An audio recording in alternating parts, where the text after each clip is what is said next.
Hello, hello. How are you on this Wednesday? This Wednesday that started out to be a pretty mild, nice morning, and now I was just outside with my dogs and it's kind of sleety and cold. So we're going through it these days, aren't we? But I hope you're doing well. Thank you for joining in today. This is an episode of The Unconditioned Life. We're going to talk about anxiety. We're going to talk about the nervous system, how that relates to health. So I appreciate you joining in wherever it is that you are. This is streaming on YouTube. It's streaming in multiple places on social media. So if you're watching today live, please say hello. Or if you watch the replay later, it always makes me happy. And I do go back and check the comments. And if I can read your comments, I'll respond as we're chatting. If I don't see them, because not all the places is, hey, Carol. Yeah, oh, it's raining in Chicago. So Carol says, hi, it's raining in Chicago. It started out to be a nice morning. I don't know what happened. But anyway, I usually have my turquoise mug, but I grabbed this mug because I wanted you all to see it. Can you see that? It says, love more, worry less. I thought, oh, that's an appropriate mug for today's conversation, worry less, right? So we're going to talk about anxiety and the nervous system today. So thank you for joining in. My name is Linda Downey, and hey, Michelle.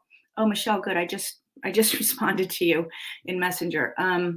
So who I am is I'm a functional health practitioner and a transformation coach. I've been in transformational coaching since the 1990s, and I've been in health and wellness even longer than that, probably for 37 years now. And I've really combined both of those, the health part because of my own health issues in my family, autoimmune disease,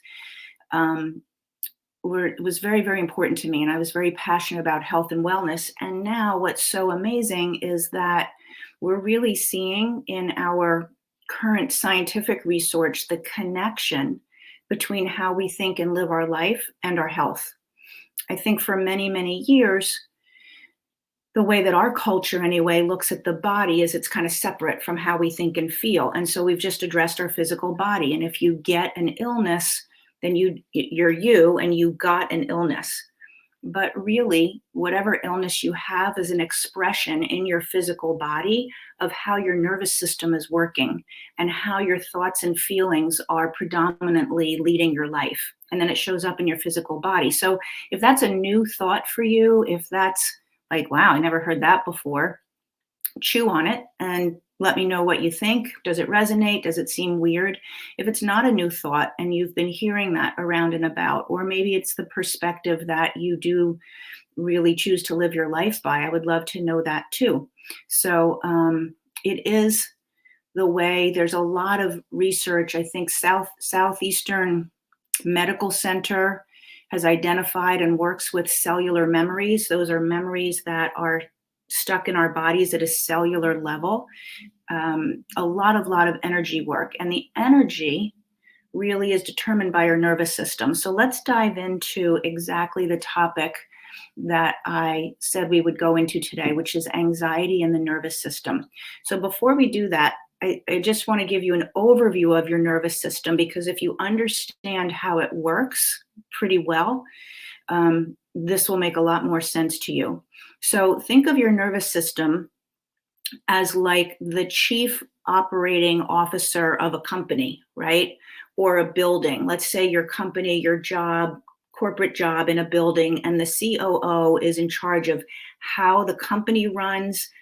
And I'm also going to say facilities, how the building runs, right? The plumbing, the lights. So the facilities and how the company runs, what decisions are being made. Are we going to put our money over here in this campaign? Or are we going to put our money here? So the COO, the chief operating officer, would make all of those decisions. In your physical body, the nervous system makes all those decisions. So the nervous system decides where your resources are going to go, what's going to get turned on, what's going to get shut off, what needs to take priority, like that, okay? The way that it's designed to work, the way that we are really meant to work is actually magnificent. You know, God knew what he was doing. He didn't mess it up. We have a very magnificent and a very capable design. And when I say capable, I mean capable of dealing with life's challenges. And I also mean capable of healing what we come up against in our world. So bacteria, viruses, toxins, we are capable of handling those if the system is working the way it's meant to work. If it's not, then all kinds of problems show up. And again, that's a nervous system thing.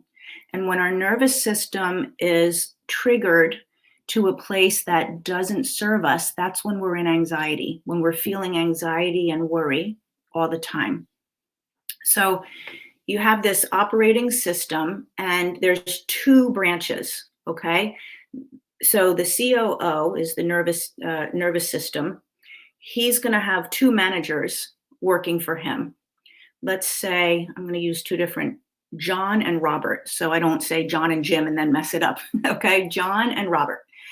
John is in charge of running everything when things are going good.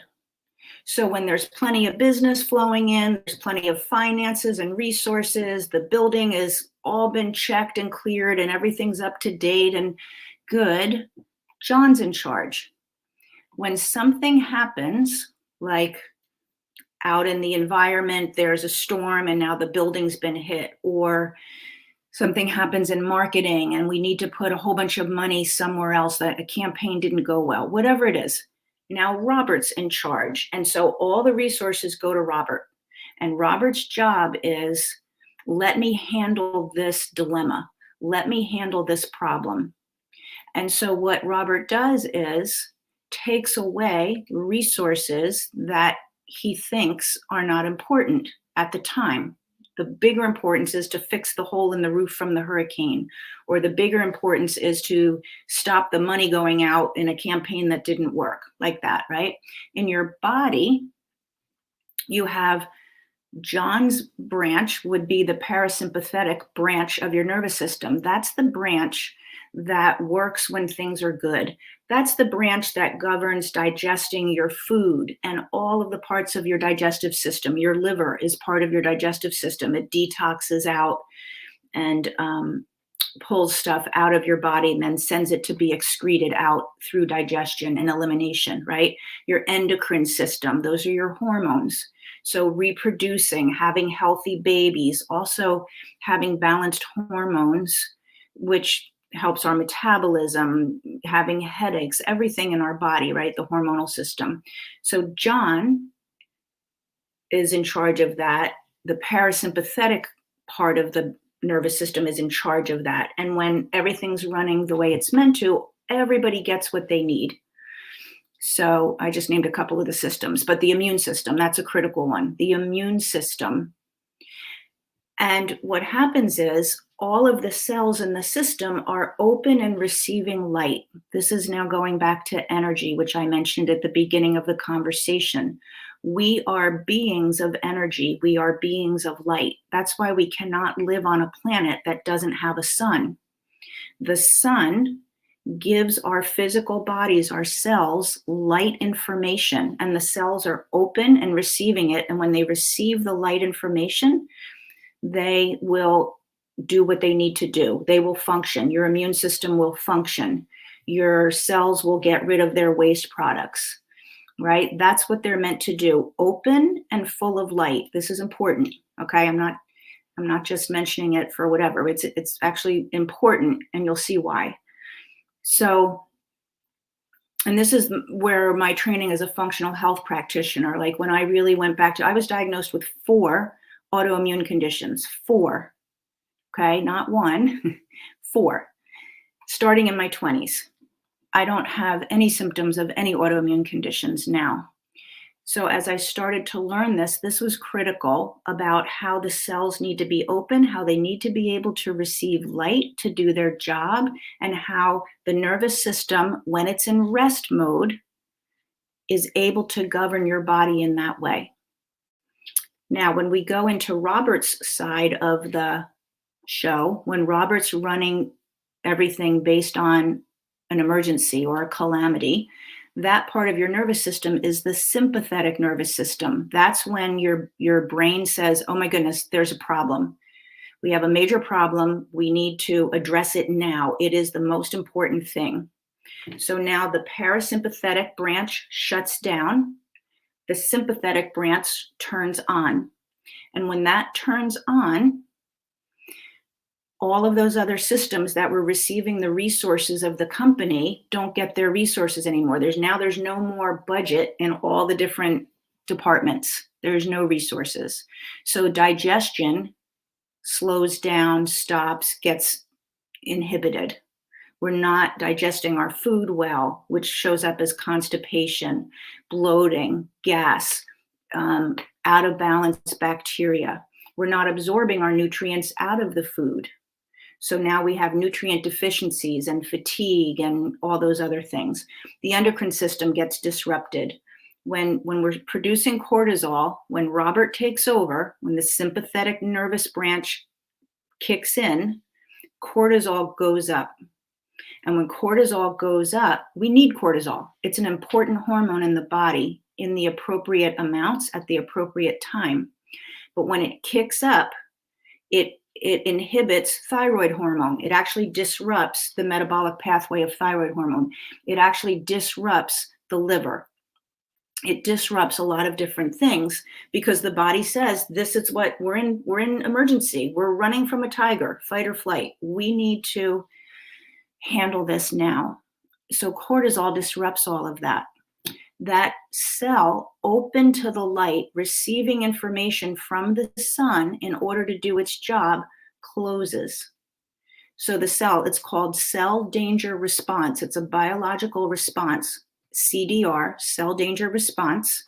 It's been recognized for many years. A cellular biologist in California, I think, really is the one who identified it. The mitochondria, which is where your powerhouse is in your cells, actually I picture like a submarine, like going for a dive, like we're diving and everything batten the hatches, like everything seals up, closes, and they go down for a dive. That's what I picture. Like the cells just close off to the light.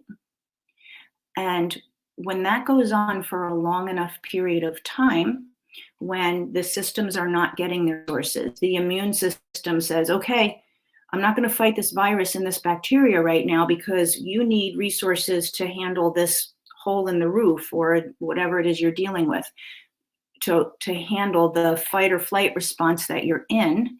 So the immune system stops working. And now things that enter our body or that we're exposed to have an opportunity. They have an opportunity to multiply. They have an opportunity to take over. Whether it's toxins that are going into our brain, contributing to neurological diseases, right? If it's cancer cells, the way that God designed our immune system, if we are in the parasympathetic nervous system, if we are in John's side of the equation, most of the time, the body is repairing and handling and finding those toxins and clearing out those cancer cells. Oh, here's a real problem. Let me go handle that. And then we go back. That's how we're meant to work. When we stay in chronic anxiety, there's a couple of reasons for that. But when we stay there, we cannot heal. So let me go into the reasons why that is. Actually, before I do that, the last thing I want to say about the cells and the light is when we go in for medical tests, whether it's an MRI or a CAT scan or a PET scan, what they see on those scans and in those tests are dark spots. That's not a coincidence. When they see something, an area, it's dark here. We need to take a look at this further. It's an absence of light. Because when the cells are open and receiving the light and doing their job with all the resources they need, there's light and there's an absence of disease. When we see dark spots, it's because those cells have stayed closed, have not been receiving the light, the resources that they need, have not been doing their job, and now things have built up. It might be cancer cells, it might be a non-malignant tumor, it might be something else, right? But what we see, if it's inflammation or if it's a buildup of cells. What's shown on the tests is a dark spot. And that's, again, not a coincidence. It's the absence of light.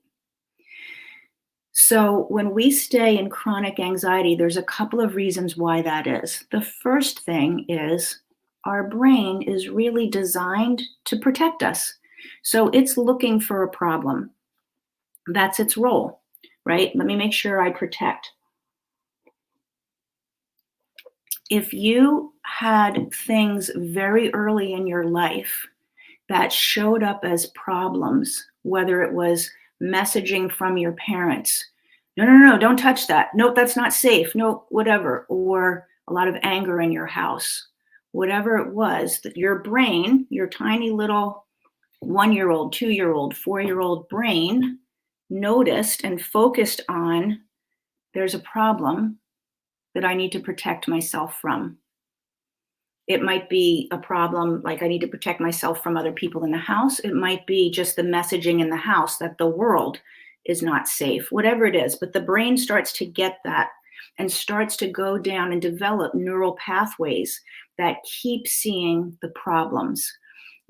But now you see a problem where you shut down operation and you hand everything over to Robert and the sympathetic nervous system. You shut down the immune system and the digestive system when you get an email. That's not a life-threatening problem. You open your checkbook, you look in your bank account, everything shuts down, anxiety kicks up. So we are so trained into neural pathways that automatically see a problem when there really is no problem. It's certainly not life-threatening. Even if it was something like, let's just say something like finances, like you get a thing in the mail and you've been late on your mortgage and the bank is going to start foreclosure. Even that is not life-threatening because there's not a man at your door with a knife holding the notification. It's something you got in your email or in the mail. So there's time to deal with it. There's time to figure out a solution. But what we do, what our nervous system does is, oh my God, this is terrible, goes into panic mode.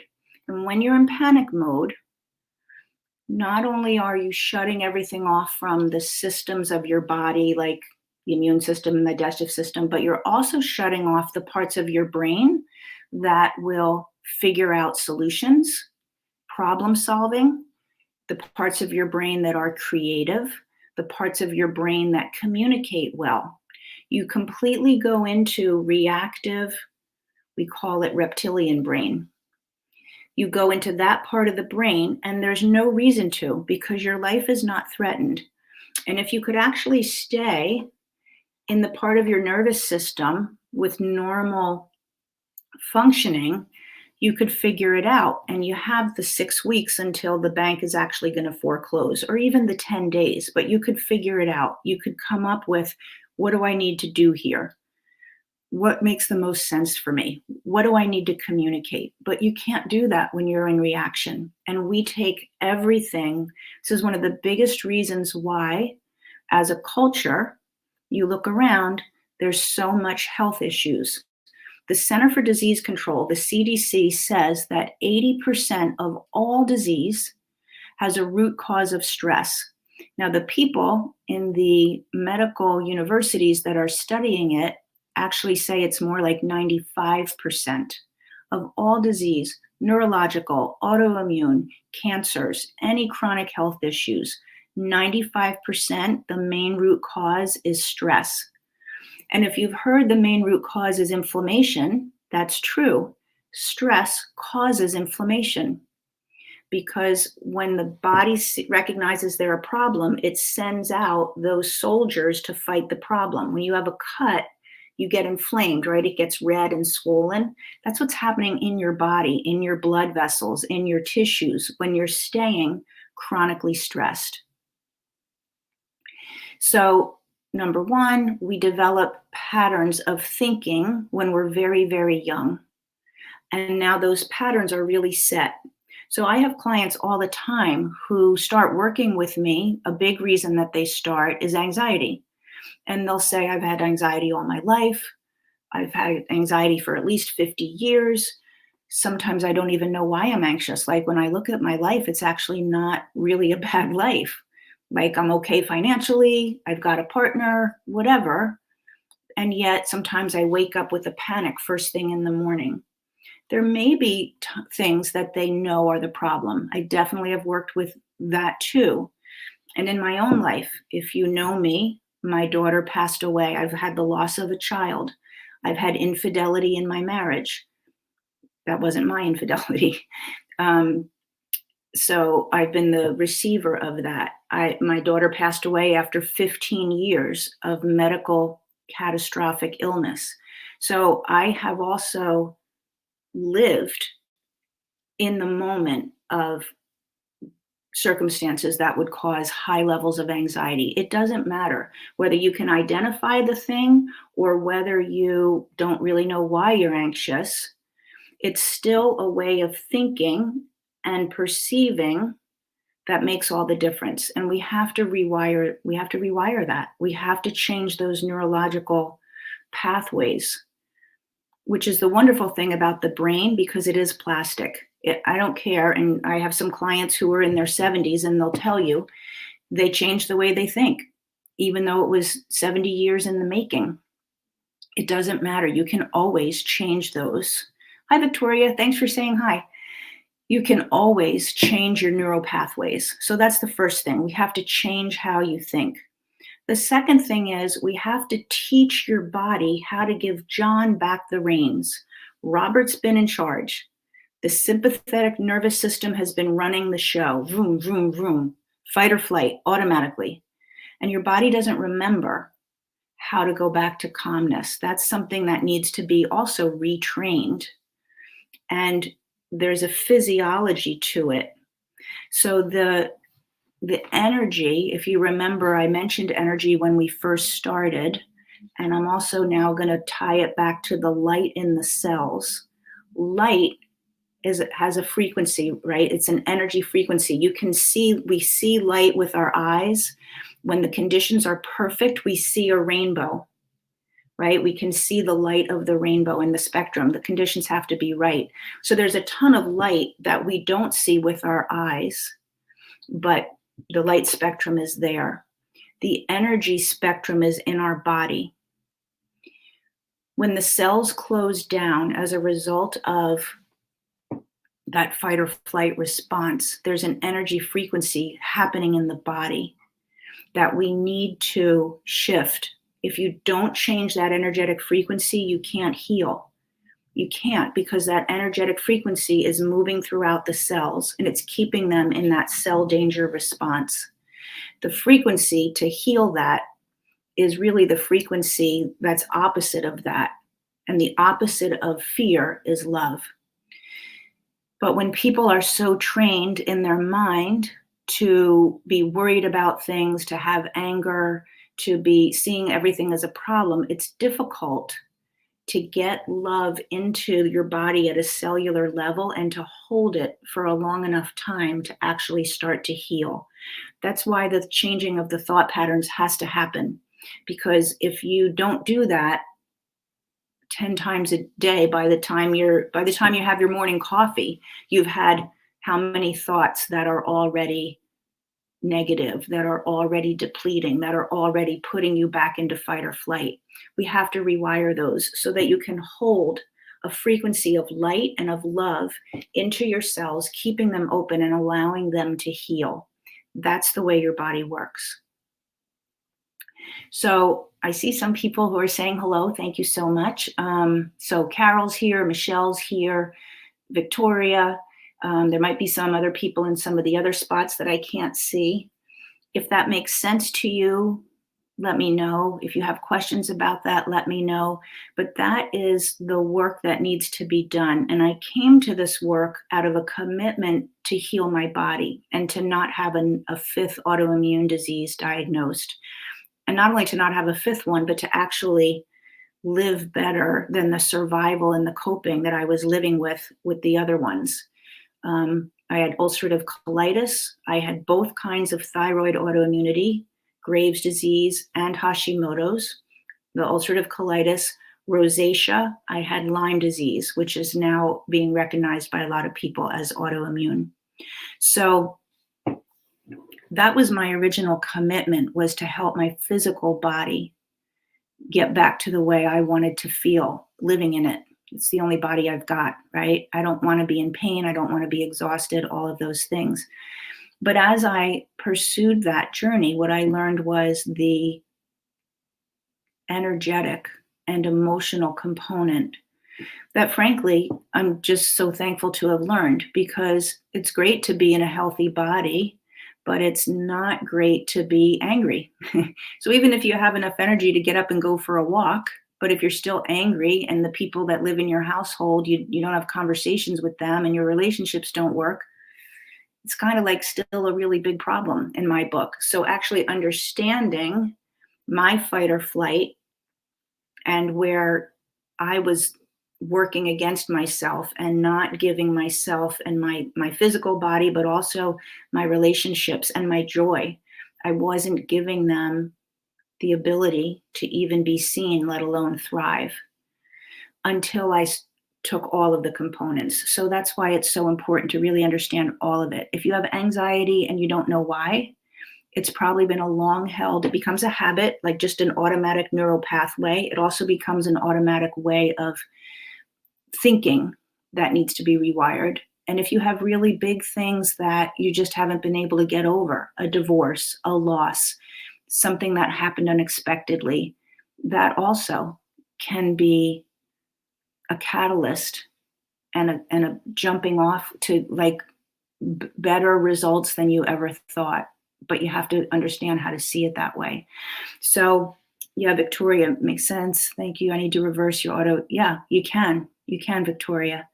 Autoimmune, you maybe heard me talk about this before, but autoimmune is the immune system's inability to recognize the body that it's protecting, right? The immune system is meant to do what it does, and then it goes haywire. It goes haywire because our nervous system is haywire, and then the immune system's not getting the appropriate messages. But also from a spiritual level, when we have lived in that place, so dysregulated, so shut away from light and love and the truth of ourselves, being in anger, being in resentment, being in fear, that's not how God meant for us to live, that we also don't recognize ourselves. So the immune system doesn't recognize our body, and spiritually, we are not recognizing the truth of who we are. That's what's happening. So that's the work that we do. I've kind of revamped. I have my signature program, Return, Restore, Renew, and I've revamped it a bit. I've enhanced it a bit, and I'm opening up that newer, revised version in March. And I'm going to have some, I think, pretty cool bonuses. Every year, once a year, I do something that just lights up my heart. Last year, I sent an email out. It was around in the springtime. And I said, I'm going to take 5 people and work with the first 5 people to respond to me and just pay whatever you want. That was last year's. So, and 5 people did, and that was wonderful. So, and they paid whatever they could. It could have been $10. I didn't care. I had COVID. I was recovering through my COVID, and I was laying in bed one day thinking, and the thought just came to me, just do that. People need help. So I did. And that was the thing for last year. This year, as I'm revamping that particular program, and I decided, what am I going to do this year? What feels good this year? So this year I am doing this new program it's called Return to You. It's just a little bit of a different name, Return to You. And it is, as I said, enhanced from the last program. But the way that I want to offer it is I want to offer 4 people who decide to enroll in that 1 year of spiritual healing with me beyond the end of that program. So that program is 12 weeks. For the first 4 people who say that they want to participate and do that, I'm going to continue to work with you for a year. on healing the spiritual part of ourselves that contributes to us feeling the fear and the anger and staying in fight or flight. So that's the bonus that I feel good about this year offering. So if it feels good to you, if you feel like you're ready, um, and it's not a small program, there's some people on here who have done it, who can tell you it's intense. It's an intensive 12 weeks, and we work together twice a week. They're recorded if you can't make it, but it's an intense program, and we go deep because that's what it takes to heal. But if you think you're ready and that's what you're looking to do for yourself, then just let me know and I'll give you the further details. But Return to You is my updated version. And the first 4 people who decide that they want to do it, it'll be starting in March, will get a bonus of a year of work together with me beyond the 12 weeks. Okay? All right. So I will see you on the next live. And thank you so much for tuning in. Again, this is an episode of The Unconditioned Life, which is my podcast. And you can catch all of the previous episodes if you go anywhere you listen to podcasts. It's The Unconditioned Life. All right. I'll see you soon. Thanks.